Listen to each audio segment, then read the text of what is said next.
Very good morning friends. और आज हम बात करने वाले हैं पीएचडी एट आईसीटी मुंबई। और ये सेशन आपका 2022-23 के लिए है। और आई थिंक यहीं आपका प्रोसीजर रहता है, जो आपका 21-22 में था वहीं आपका 2022-23 में। तो नॉर्मली आपका यहीं रहता है।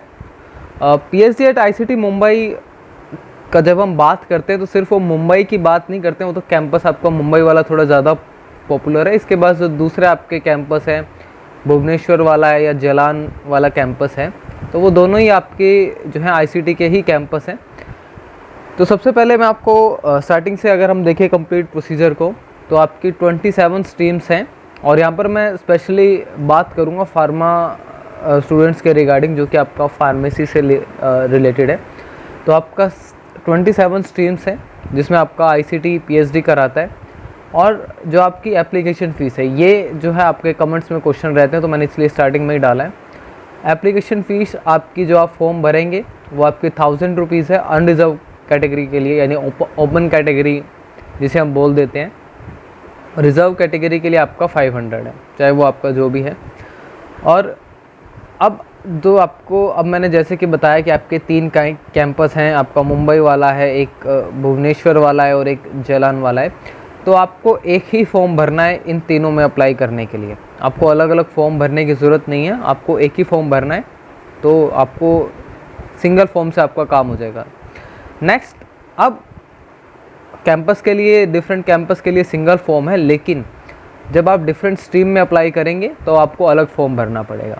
फॉर एग्ज़ाम्पल, जैसे कोई स्टूडेंट है और वो आपका कॉलोजी, कोग्नोसी और बायोटेक के लिए अप्लाई कर रहा है, तो इसको अब 3 स्ट्रीम्स में अप्लाई करना है, तो इसको 3 फॉर्म ही भरने पड़ेंगे। वो एक फॉर्म से काम नहीं बनेगा, तो इसको 3 फॉर्म भरने पड़ेंगे।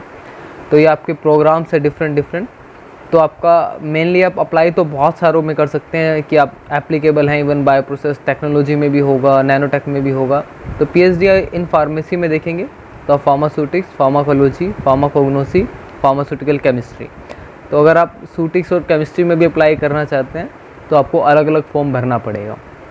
इवन अगर हम फार्माकोलॉजी की बात करें तो एम फार्मा में यहाँ पर फार्माकोलॉजी का सब्जेक्ट नहीं है, लेकिन पीएचडी में है, तो इस बात का आपको ध्यान रखना है। और ये जो पीएचडी टेक इन फार्मेसी का लिखा हुआ है, ये सिर्फ आपका आईसीटी मुंबई वाले कैंपस में है, जबकि पीएचडी टेक जो आपका फार्मास्यूटिकल टेक्नोलॉजी का है, ये आपके तीनों कैंपस में है, ICT Jalan, ICT Bhubaneswar campus और आईसीटी मुंबई कैंपस। तो ये आपको याद रखना है। इसके अलावा आप डिफरेंट, चाहे वो बायोकेमिस्ट्री है, बायोटेक्नोलॉजी है, उसमें भी आप अप्लाई कर सकते हैं। और सिलेबस आपका अलग रहेगा।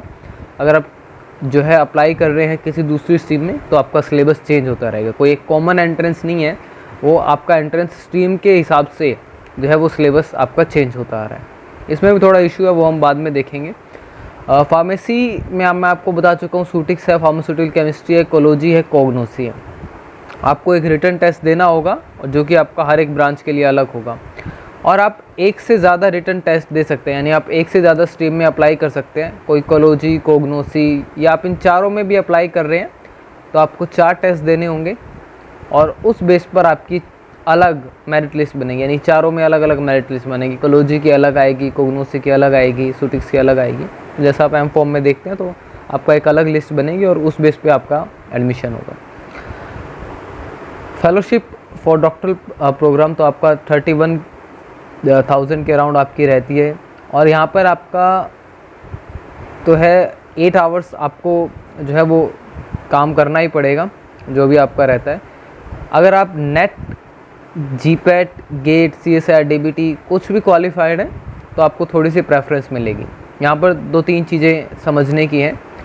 सबसे पहले मैं जीपैट को लेके बता देता हूँ, क्योंकि स्पेशली हम फार्मेसी की बात कर रहे हैं। तो जब आप अप्लाई करेंगे तो आपके पास 2 या 3 ऑप्शंस आएंगे कि आप जीपैट क्वालिफाइड हैं, गेट क्वालिफाइड हैं, या नेट क्वालिफाइड हैं। तो आप अगर जीपैट क्वालिफाइड है तो आप जीपैट चूज़ करेंगे।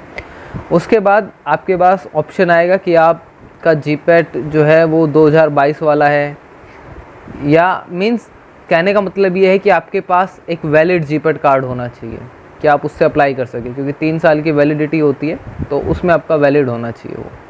तो आपको प्रेफरेंस मिलेगी।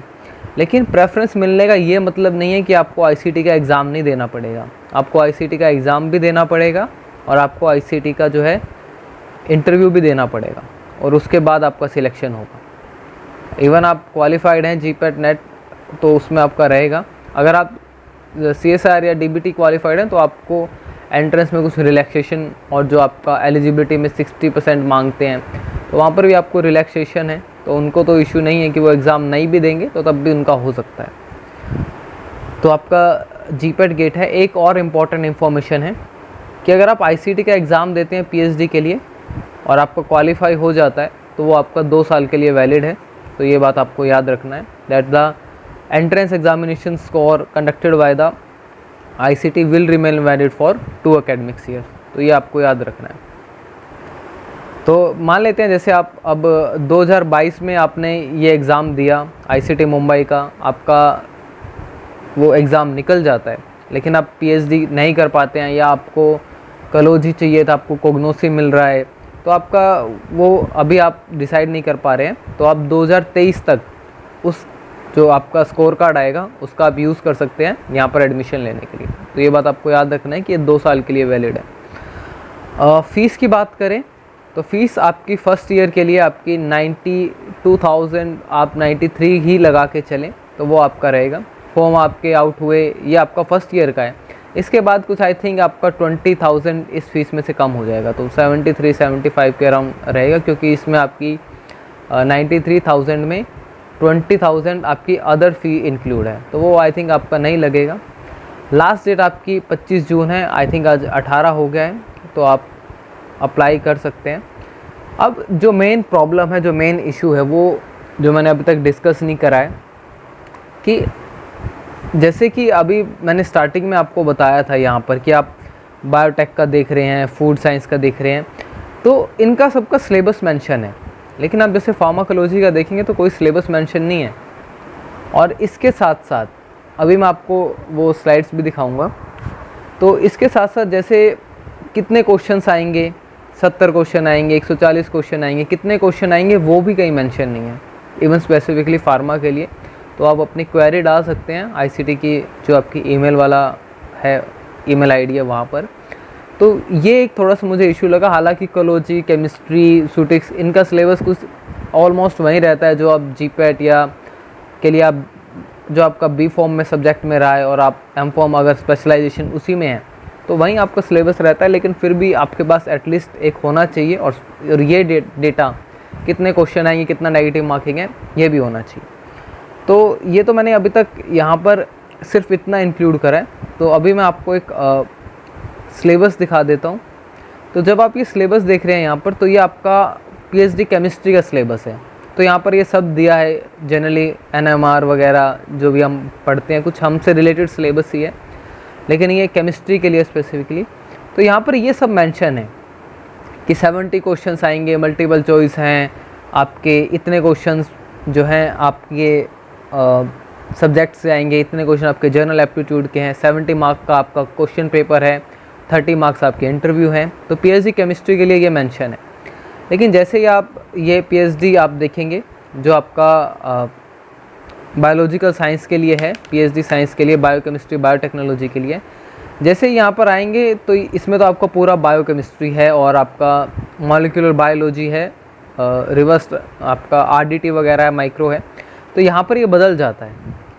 तो आपके 2 सेक्शंस हैं, 140 क्वेश्चन है, 70 क्वेश्चन हर एक मार्क में है, आपको 35 अटैम्प्ट करने हैं, टेस्ट का टाइम 1 घंटा है। तो वो आपको थोड़ा सा वो हो जाता है। हालांकि क्वेश्चंस का नंबर वगैरह वो सब आप देख लीजिएगा। तो आई थिंक आपका भी कुछ इसी हिसाब से रहेगा कि आपके पास 2 पार्ट आएंगे जितना स्पेसिफिकली है। तो आपको उन 2 पार्ट्स में से अगर आपके 2 पार्ट आते हैं तो 70-70, अगर मैं ए और बी से आपको डिवाइड कर रहा हूँ तो इसमें से आपको 35 अटैम्प्ट करने होंगे, जो नॉर्मल प्रोसीजर रहता है। हालांकि ये कहीं अभी तक मेंशन मुझे दिखा नहीं है स्पेसिफिकली फार्मा के लिए, लेकिन स्टैंडर्ड प्रोसीजर यही रहा है अभी तक। तो आपको 70 क्वेश्चन मिलेंगे पार्ट ए पार्ट बी में। तो आपको 35 अटैम्प्ट करने हैं और ये आपका, अब ये मार्क्स कितने का है वो आपका डिफरेंट करता है, आई थिंक 35 मार्क्स का ही रहेगा। तो 70 नंबर का आपका ये बनेगा और इसके बाद आपका 30 नंबर का इंटरव्यू, जो नॉर्मली हम देखते हैं कि दूसरे यूनिवर्सिटीज़ में इसी टाइप का रहता है, तो वो थोड़ा सा इशू है, आप पता कर सकते हैं। तो आई थिंक तो सिलेबस आपको ऑलमोस्ट पता ही होता है जो भी आप फार्मा का पढ़ते हैं। तो I think this is enough for the ICT Mumbai. Thank you so much and all the best for your admission